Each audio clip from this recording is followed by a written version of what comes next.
everybody. Beautiful another day, even when it doesn't look like. I'm still in Vegas. It's a rainy day today, but yeah, today is another day for a tournament.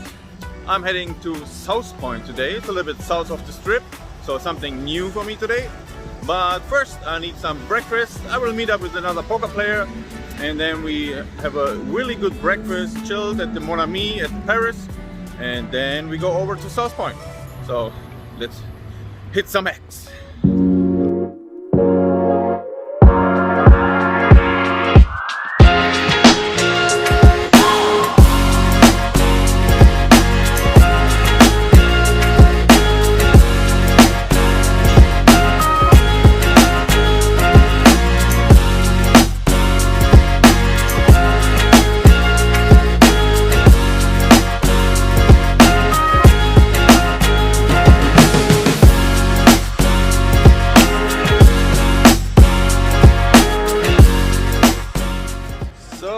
After a good breakfast, some power, we're heading over to South Point, and yeah, just arrived. You can see the poker room in the back, and the plan is to play the tournament tonight.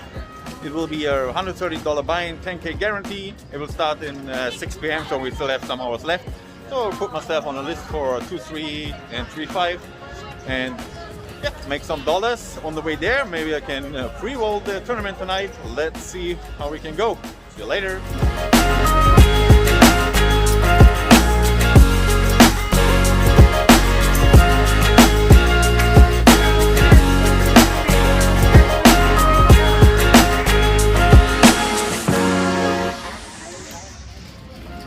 Finally, about 1 hour later, I got called for the 1-2 game.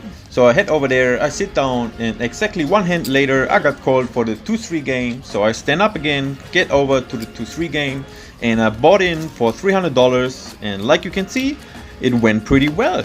Brad S, 2-3 no limit. Brad S, 2-3. Hey guys, welcome back to my office. Unfortunately, I couldn't film properly on the table. I was sitting on position 5, and I had on both sides two grandpas sitting, and they definitely could see my hands when I filmed it. So this didn't work out, unfortunately. Still, I have some nice hands I would like to go over with you guys. And before we start, just in general about the action at the South Point. A lot of games going on, 1-2, 2-3, 3-5, limit games. I think the Omaha was there as well. A lot of tables, the poker room was crowded, and there's a lot of action going on. The overall player is pretty weak, what I can say.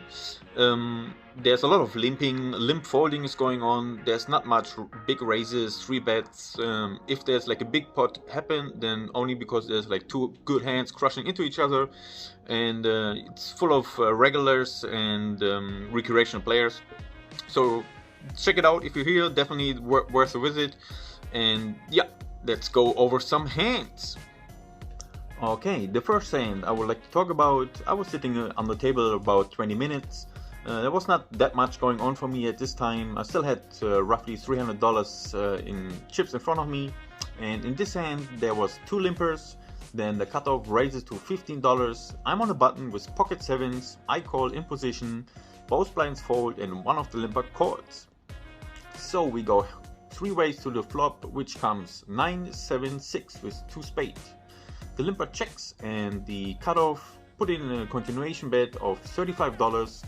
I call because I want the limper within the pot, but unfortunately he folds, so we go heads up to the turn, which brings 3 of diamonds, and now the cutoff puts in a bet of $80, and at this point I see myself far ahead, and I give him like an ace high flush draw or like an over pocket. And since he's a pretty decent calling station, what I could see in 20 minutes before, I want all his chips in the pot right now. So I shuffle in for my remaining $259, and without too much thinking, he calls. So we go to the river. River brings 3 of clubs. I show my set of 7s, and it's good. So I scoop a really nice pot at the beginning of the game or early in the game, and could double up my stack. So let's go. Alright, in the next hand, I'm under the gun with 4-3 of clubs. I open up the action for $10. I like to mix in this hand because in all the showdowns before I showed good pocket pairs or decent Broadway cards. And since this table is pretty weak and passive, this is a good candidate to mix into my range to balance it. And under a gun +1 player decides to call, it falls around to the big blind, which calls as well. So we go 3 ways to the flop, which comes Queen 9-5 with 2 clubs. Big blind checks over to me. I put in a c-bet of $20 because I would like to sim the field, or I would like to take the pot from here. Under a gun player +1 decides to fold and the big blind calls. So we go, it's up to the turn. The turn brings the 8 of clubs, so my flush gets there right away. He checks over to me and I check back because now I have showdown value. The river brings a 6 and he checks over to me the third time. And he's a pretty straightforward and passive player, so I put in a bet of $25 for value, because any straight or hit or 2 pair or even better would call, and any decent strong flush would definitely raise, so I can fold. So that makes the game pretty easy for me. And he decides to call, I show my baby flush, and it's good. Overall, I gotta say, to get some value from these guys was pretty hard, since everybody was super tight and passive. Yeah, but at this hand it worked. Okay, one more hand from the cash game. I'm under the gun. I open up the action for $10 with ace queen off, with the 8 of spades, which will be an important fact for this hand. It falls around to the blinds, which both of them call. So we go 3 way to the flop, which comes King 5-3, all spade. Over to me, and I put in a c-bet of $20. The small blind folds and the big blind calls. The turn is another king. He checks over to me again, and now I put in a bet of $25 because I would like to extract value from any draw and also have the chance to check back the river if no ace, no queen or spade will hit. So he calls and the river is in a 6, so nothing for me on the river, and he checks over to me, which I was planning for. And now I can check back with some good showdown value. That's what I do, and he shows ace jack off with the jack in spade. So another spade would have been a really nice payday, but also happy to take the pot like it is.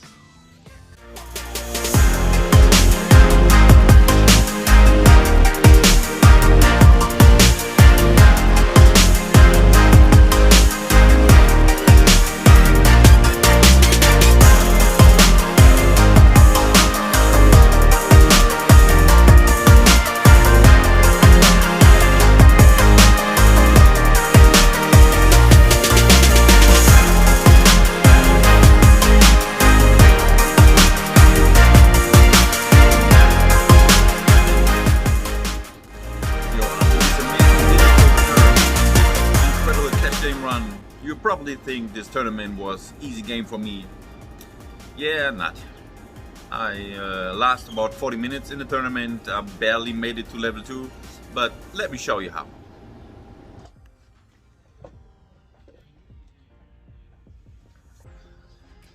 So I had to move inside, outside was just too loud. So the first hand we can talk about, we are early in the tournament. We play 100 and 100 in blinds, and the effective stack is 11,000.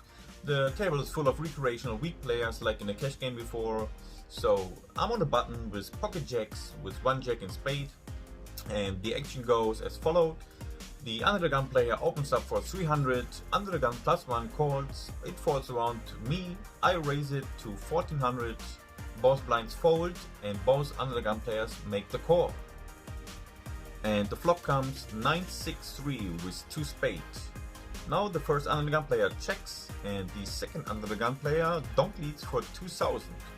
Now right away I give him a Broadway flush draw, like maybe ace high flush draw, ace queen, ace jacks, I block ace 10 maybe, maybe king queen, maybe he holds 8-7. If he holds pocket 9s for set of 9s, I don't see him raising because he holds the effective nuts, and I don't see him doing this with any weak ace like ace 9 calling pre-flop. But at this table and these players, you never know. So I just call in position because I also want the under the gun player in the hand, and he calls as well. The turn is a queen, which is not a good card. And now both players check over to me. And since my hand went from a strong hand to a marginal hand, I like to check back here and keep the pot manageable and see what develops on the river. And the river brings a 10. And now the first under the gun player leads out for 5,000. And the under the gun +1 makes a quite quickly call. So now for me it's an easy fold. I definitely know I'm far behind. And of course the first under the gun player can hold pocket 10s, pocket 9s very easily. And since the second under the gun player is calling so quick, I definitely give him maybe a 2 pair, like queen 9 in spade, maybe 10-9 in spade. And yeah, I fold, and the first under the gun player shows pocket 10s for a set on the river. The second one folds unfortunately, so I couldn't see his cards, but I think my both reads were quite correct. And yeah, let's go to the next hand. In the next hand we are already in the second blind level, 100-200 with an effective stack of 9,000. There are two limpers. I'm on a small blind with ace-7 in clubs. I fill it up and the big blind checks this option. So we go 4 ways to the flop. And the flop comes ace-4-3, all rainbow. I check it over, big blind checks, and also the low jack checks. And the second limper, which is in the hijack, bets 500. I call with top pair and backdoor straight and flush draw. The big blind folds and the low jack makes the call as well. And the turn's the king. I check it over, and now the low jack leads out for 2,000. The hijack calls and I have to put him on ranges now. So if the hijack would hold a set like pocket 4s or pocket 3s on the flop, or maybe 4-3 for a 2 pair, he would definitely re-raise the turn bet. So I put him either on ranges like 6-5, 7-6 for gutshot or open-ended, smaller pocket pairs like 5s till 9s, and maybe the low jack called the king high on the flop and now hits the turn and thinks he's good and tries to leads out and steal the pot, or the ace with a smaller kicker like mine. But since I got a really good price, I put in the call and see what happened on the river. And the river is another 4 which pairs the board, which actually is a good card because now the king replaced the kicker. And I check it over, and the low jack puts in a bet of 5,000. Hijack folds, so I guess he was on a draw. And if he holds an ace, king will play the kicker and we split the pot anyway. And if I'm right and he holds a king, or maybe he's on a smaller pocket, then I definitely win. So I put in a call and he shows ace-4 for a rivered full house.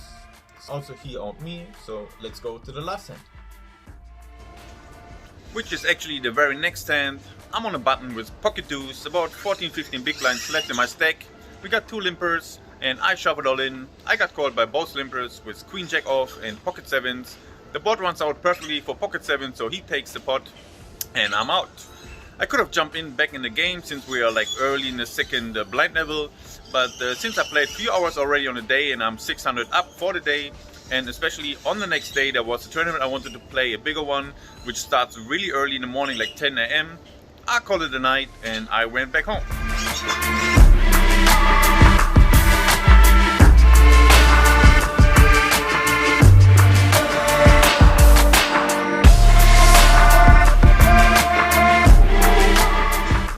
And this concludes vlog number 4. Thank you very much for watching. Don't forget to like and subscribe, because there's a lot of more action coming from Flamingo, from Golden Nugget, and a lot more. So stay tuned. See you next time. Thank you very much. Bye.